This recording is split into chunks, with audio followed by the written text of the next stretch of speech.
నేటి నుంచి తెలంగాణలో రైతులు రుణ విముక్తులు కానున్నారు. తొలి విడతలో భాగంగా ₹1,00,000 లోపు రుణాలు మాఫీ కానున్నాయి. సాయంత్రం 4 గంటలకు నేరుగా రైతు ఖాతాల్లో నిధులు జమ కానున్నాయి. మొత్తం 7,000 కోట్ల రూపాయలను రైతుల ఖాతాల్లో వేయనుంది రేవంత్ సర్కార్. ఈ నెలాఖరులోగా 1,00,000 వరకు ఉన్న రైతులు రుణాలు మాఫీ కానున్నాయి. ఆగస్టులో 2 లక్షల వరకు ఉన్న రైతు రుణాలు మాఫీ కానున్నాయి. తొలి విడతలో మొత్తం 11,50,000 మంది రైతులు లబ్ధి పొందనున్నారు. రుణమాఫీ కోసం అవసరమైన నిధులను ఆర్థిక శాఖ నిన్ననే బ్యాంకుల్లో జమ చేసింది. 1,00,000 లోపు రుణమాఫీ వర్తించే రైతుల జాబితాలను నిన్ననే ప్రభుత్వం అన్ని జిల్లాల వ్యవసాయ అధికారులకు పంపించింది. మాఫీ నిధులు రుణ ఖాతాల్లో జమ అయ్యాయనే సమాచారం ఫోన్లో వచ్చిన వెంటనే ఆయా రైతులను మంత్రులు, ఎమ్మెల్యేలు అభినందించనున్నారు. రుణమాఫీని అమలు చేస్తున్న సందర్భంగా సీఎం రేవంత్ రెడ్డి రాష్ట్ర వ్యాప్తంగా రైతు వేదికల వద్ద ఉన్న రైతులతో వీడియో కాన్ఫరెన్స్ ద్వారా మాట్లాడనున్నారు. 2 లక్షల రుణమాఫీకి రాష్ట్ర వ్యాప్తంగా మొత్తం 39 లక్షల కుటుంబాలు అర్హత సాధించినట్లుగా అధికారులు పేర్కొన్నారు. ఇందులో 60 లక్షల మంది రైతులు ఉన్నట్లు ప్రభుత్వం తెలిపింది. రుణమాఫీకి మొత్తం 31,000 కోట్ల అవసరమవుతాయని అంచనా వేసింది. రాష్ట్ర ప్రభుత్వం 3 విడతల్లో రుణాలు మాఫీ కానున్నాయి. 2018 డిసెంబర్ 12 నుంచి 2023 డిసెంబర్ 9 మధ్య తీసుకున్న రుణాలకు పథకం వర్తించనుంది. షెడ్యూల్డ్ వాణిజ్య బ్యాంకులు, ప్రాంతీయ, గ్రామీణ, జిల్లా సహకార కేంద్ర బ్యాంకుల నుంచి రైతులు తీసుకున్న రుణాలను మాఫీ చేయనున్నారు. రీషెడ్యూల్ చేసిన రుణాలకు మాఫీ వర్తించదు. కంపెనీలు, ఫర్మ్స్ వంటి సంస్థలకు ఇచ్చిన పంట రుణాలు మాఫీ చేయబోమని ప్రభుత్వం ప్రకటించింది.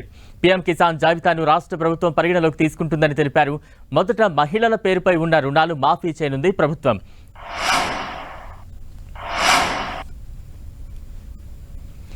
రుణమాఫీకి నేడే రాష్ట్ర ప్రభుత్వం శ్రీకారం చుట్టనుంది. తాజా అప్డేట్స్ అందించేందుకు మా ప్రతినిధి కొండల్ సిద్ధంగా ఉన్నారు. కొండల్, ఈరోజు రాష్ట్ర వ్యాప్తంగా రుణమాఫీ చాలా రోజుల నుంచి రైతులు ఎదురు చూస్తున్నారు. ప్రభుత్వానికి ఒక సవాల్గా ఉన్న అంశంగా రుణమాఫీ ఉంది. ఈ రుణమాఫీకి ఈరోజు రేవంత్ రెడ్డి ప్రభుత్వం శ్రీకారం చుట్టబోతుంది. 1,00,000 లోపు రుణమాఫీని ఏకకాలంలో ఒకే రోజు ఈరోజు సాయంత్రం 4 గంటల వరకు నేరుగా రైతుల ఖాతాలకు చేర్చేందుకు ఆ దిశగా కార్యక్రమం అంతా సిద్ధమైపోయింది. ఈరోజు రాష్ట్ర వ్యాప్తంగా ఉన్న రైతులతో కలిసి ప్రభుత్వం రైతు పండుగ చేసుకోవాలని చెప్పి నిర్ణయం తీసుకుంది. రైతులకు చాలా కష్ట నష్టాలు కోర్చి ఈ రైతు రుణమాఫీ చేస్తున్నాం. ప్రభుత్వం ఆర్థిక లోటు ఉన్నప్పటికీ కూడా, అప్పులు ఉన్నప్పటికీ కూడా రైతులకు ఇచ్చిన మాట నెరవేర్చుకున్నామన్న ప్రభుత్వం ఆ దిశగా ఈరోజు 1,00,000 రుణమాఫీకి శ్రీకారం చుట్టబోతుంది.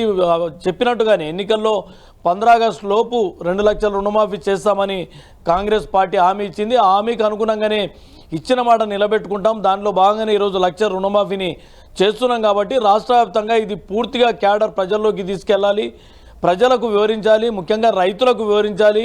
ఈ ప్రభుత్వం ఎన్ని సమస్యలు కూర్చి ఈ తీసుకున్న నిర్ణయంగా ఉంది, రైతుల్లో ఆనందానికి రైతు ప్రభుత్వంగా ఉండేందుకు ఈ నిర్ణయం తీసుకుందన్న అంశాన్ని ప్రజల్లోకి, ముఖ్యంగా రైతులకు తీసుకెళ్లాలని ప్రభుత్వం డిసైడ్ అయింది. దీనికి అనుగుణంగానే ఈరోజు కార్యక్రమాలు కూడా అదేవిధంగా చేపట్టబోతుంది. మండల కేంద్రాలు, రాష్ట్ర వ్యాప్తంగా ఉన్న గ్రామాలు, మండల కేంద్రాలు, ముఖ్యంగా రైతు వేదికల దగ్గర రైతు నేస్తం కార్యక్రమాలను ఏర్పాటు చేయడం. 4 గంటలకు ముఖ్యమంత్రి రేవంత్ రెడ్డి 500 రైతు వేదికలకు వీడియో కాన్ఫరెన్స్ ద్వారా రైతులతో ముఖాముఖి మాట్లాడబోతున్నారు. ప్రభుత్వం నిర్ణయం ఎలా తీసుకుంది, ఎన్నికల్లో ఇచ్చిన హామీని నిలబెట్టుకునేందుకు ఎన్ని కష్టాల కోర్చి నిర్ణయం తీసుకుందన్నది కూడా ఆయన రైతులకు వివరించబోతున్నారు. ముఖ్యంగా రైతు రుణమాఫీ అసలు సాధ్యమే కాదని చెప్పి ఆర్థిక నిపుణులు కొంతమంది అన్నారు. అదేవిధంగా ప్రతిపక్షాలు కూడా ప్రభుత్వాన్ని కేవలం ఓట్ల కోసమే రైతు రుణమాఫీ అంశాన్ని తీసుకొచ్చిందన్న విమర్శలు చేసింది. కాబట్టి ఈ అన్ని అంశాలు రైతులతో ముఖ్యమంత్రి రేవంత్ రెడ్డి పంచుకోబోతున్నారు.